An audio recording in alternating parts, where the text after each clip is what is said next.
Seigneur soit avec vous. Et avec votre esprit. Évangile de Jésus-Christ selon saint Matthieu. Gloire à Toi, toi, Seigneur.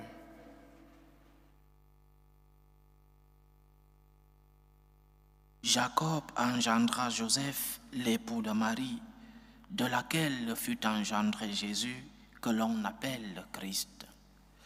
Or, voici comment fut engendré Jésus-Christ. Marie, sa mère, avait été accordée en mariage à Joseph. Avant qu'ils aient habité ensemble, elle fut enceinte par l'action de l'Esprit Saint. Joseph, son époux, qui était un homme juste et ne voulait pas la dénoncer publiquement, décida de la renvoyer en secret. Comme il avait formé ce projet, voici que l'ange du Seigneur lui apparut en songe et lui dit : « Joseph, fils de David, ne crains pas de prendre chez toi Marie ton épouse, puisque l'enfant qui est engendré en elle vient de l'Esprit Saint. Elle enfantera un fils, et tu lui donneras le nom de Jésus, c'est-à-dire le Seigneur sauve, car c'est lui qui sauvera son peuple de ses péchés. » Quand Joseph se réveilla, il fit ce que l'ange du Seigneur lui avait prescrit. Acclamons la parole de Dieu. Louange à toi, Seigneur Jésus. La figure de Saint Joseph n'est plus si populaire comme dans d'autres époques, des époques où beaucoup d'enfants étaient baptisés avec le nom de Joseph. Je suis parmi ceux-là qui ont vécu, qui sont nés du moins dans l'époque où le nom de Joseph était encore populaire. Aujourd'hui, beaucoup, ceux qui baptisent encore leurs enfants, leur donnent des noms bizarres, des noms pittoresques, des noms de séries venus de Hollywood. Mais dans tous les cas, Saint Joseph continue d'être Saint Joseph, même si le nom n'est plus populaire à notre époque. Et l'Église continue de lui donner une grande importance. Voyons, nous sommes en temps de carême, et l'Église accepte de faire une pause pour témoigner de ce modèle, pour que nous puissions lever notre regard, non seulement découvrir le Seigneur en ce temps de carême et l'accompagner, mais aussi regarder celui-là qui a été le Père adoptif de notre Seigneur, celui-là qui a accepté la volonté de Dieu, celui-là qui a écouté les paroles de l'ange, celui-là qui a accepté de prendre Marie, qui était déjà enceinte d'un tel Esprit Saint, parce que à cette époque, parler de l'Esprit Saint qui était la troisième personne de la Sainte Trinité, ce n'était pas encore très facile de comprendre. De ce fait, c'est Jésus qui viendra plus tard, 33 ans ou 30 ans plus tard, parler de cet Esprit Saint. Donc, en ce temps de carême et aujourd'hui, que l'Église nous permet de faire une pause, demandons-nous, quand on regarde Saint Joseph, nous devons l'amener dans notre vie d'aujourd'hui. Nous devons le regarder en l'adaptant à notre époque. Qu'est-ce que Saint Joseph peut m'enseigner aujourd'hui? Et en quoi peut-il me servir de modèle? Qu'a-t-il fait qui peut m'aider aujourd'hui à construire ma foi, à construire ma relation avec Dieu et à construire ma relation avec le prochain?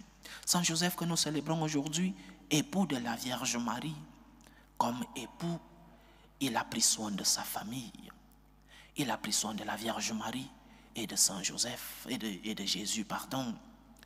Prendre soin de sa famille signifie par exemple amener des aliments à la maison. À cette époque-là et dans cette culture, c'est l'homme qui sortait. Il sortait travailler et la femme s'occupait des tâches ménagères. Cela continue d'exister dans certaines cultures, bien que d'autres, dans la plupart des cas, les deux conjoints sortent pour chercher le pain quotidien. Le premier enseignement donc, prendre soin de la Vierge Marie, prendre soin de Jésus, d'un point de vue économique. Saint Joseph, comme charpentier, comme nous le dit la tradition, sortait pour aller chercher le pain quotidien, pour aller chercher un peu d'argent pour maintenir sa famille, prendre soin de Jésus économiquement, c'est-à-dire aider les pauvres. Jésus est présent dans les pauvres. Ne l'oublions pas. Nous ne pouvons pas faire plus que ce que nous pouvons. Dieu ne nous demande pas des impossibilités, mais nous devons faire tout ce que nous pouvons faire. La mère Teresa de Calcutta disait qu'il faut donner jusqu'à ce que ça fasse mal. Et que si on aime jusqu'à ce que ça fasse mal, il ne peut plus y avoir de mal, mais plus d'amour. Quand tu aimes, tu donnes. Quand tu aimes Jésus, tu sais que Jésus est présent dans ces pauvres, dans ces personnes dans le besoin. Toi, comme celui qui veut aider Jésus, à l'exemple de Saint Joseph, celui qui veut prendre soin de Jésus comme Saint Joseph, tu lèves ton regard, tu découvres les besoins des autres et tu mets ta main dans la poche comme Saint Joseph mettait sa main dans la poche pour prendre soin de sa famille, pour prendre soin de Jésus. Je crois que c'est cela le premier enseignement. Saint Joseph prend soin de la Vierge Marie et de Jésus économiquement. Il y a beaucoup de personnes dans le besoin, beaucoup de gens. Et tu dois, à la mesure de tes possibilités, tu dois soulager ceux-là qui sont dans le besoin. Tu dois alléger les souffrances de ceux qui sont dans le besoin. Rappelle-toi que tu seras jugé aussi sur ta charité et que le Seigneur te dira le jour de ta mort. Et Saint Joseph est le patron de la bonne mort. Le Seigneur te dira: m'as-tu donné à manger, à boire? M'as-tu accompagné dans la souffrance? As-tu eu des œuvres de charité? Alors, viens, béni de mon Père. Ou alors, vas-y, va-t'en, maudit de mon Père. Prends soin de ceux qui sont dans le besoin économiquement. Va à la rencontre de ce Jésus qui souffre à côté de toi. Va à la rencontre de ce Jésus dans le besoin et qui passe devant ta maison, qui passe devant toi chaque jour. Parfois, nous avons les yeux fermés. Nous ne savons pas découvrir les souffrances des autres. Nous ne savons pas voir en la souffrance des autres la présence de notre Seigneur. Chaque fois que tu donneras un verre d'eau à boire à ceux qui souffrent, tu le donneras à Jésus-Christ qui est ton Seigneur. Jésus est présent dans les personnes qui sont dans le besoin. Ce Jésus qui souffre a besoin de toi. Il a besoin de toi économiquement, à la mesure de tes possibilités, bien sûr. Notre Dieu ne nous demande pas des choses impossibles à réaliser. Il nous demande toujours ce que nous pouvons faire, avec des efforts, avec des sacrifices, jusqu'à ce que ça fasse mal, comme disait Sainte Thérèse de Calcutta. Mais il faut le faire. Il faut le faire pour amour, pour Dieu. Il faut le faire parce que nous savons que le Seigneur est présent en ceux-là qui souffrent.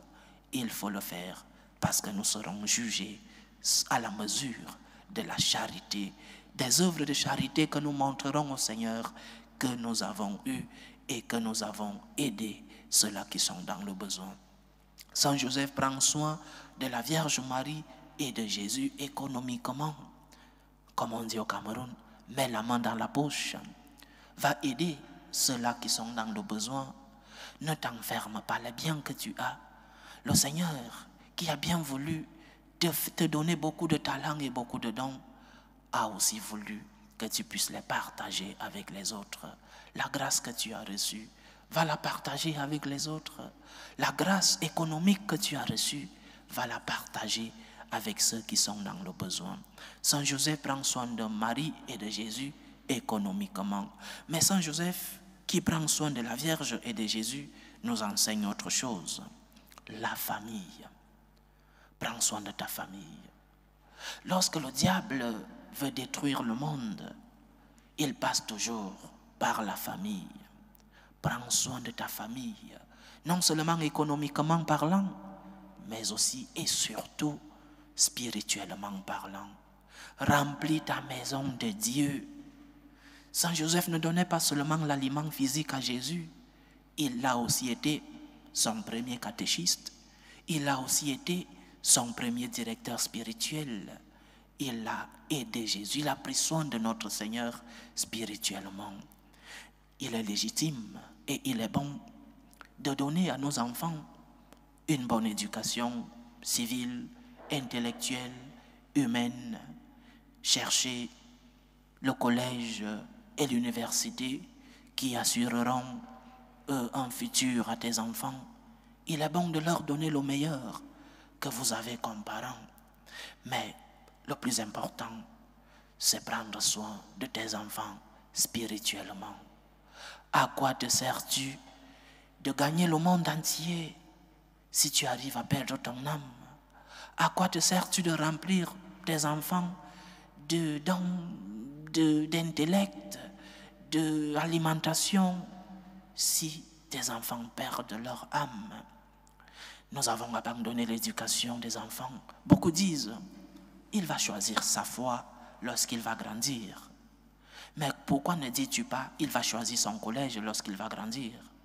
Pourquoi ne dis-tu pas, il va choisir ce qu'il doit manger lorsqu'il va grandir? Pourquoi ne dis-tu pas, il va choisir les cadeaux que je lui donne lorsqu'il va grandir? Tu le dis seulement lorsqu'on parle de la foi. C'est le plus important que tu puisses donner à tes enfants. L'aliment spirituel. Ne pas abandonner l'aliment corporel, mais mettre l'accent sur l'aliment spirituel dans nos familles. Remplis ta famille de Dieu, remplis ta famille de la présence de notre Seigneur, comme Saint Joseph, qui accompagnait le petit Jésus au temple, comme Saint Joseph qui accompagnait le petit Jésus à la synagogue, comme Saint Joseph qui a donné les premiers pas de notre Seigneur, les premiers pas spirituels. Remplis ta maison du Seigneur, remplis ta famille de la présence de Dieu. En cela, tu seras en train d'imiter celui-là qui est le Père adoptif de notre Seigneur Jésus-Christ. Prends soin des pauvres économiquement comme Saint Joseph. Prends soin des pauvres spirituellement dans ta famille comme Saint Joseph. Que tes œuvres soient les œuvres de charité, que tes mains soient remplies des œuvres de charité économiquement, mais aussi et surtout spirituellement. Prends soin de ta famille, donne l'aliment corporel, mais aussi donne l'aliment spirituel à ceux qui sont autour de toi. Loué soit Jésus-Christ. À jamais.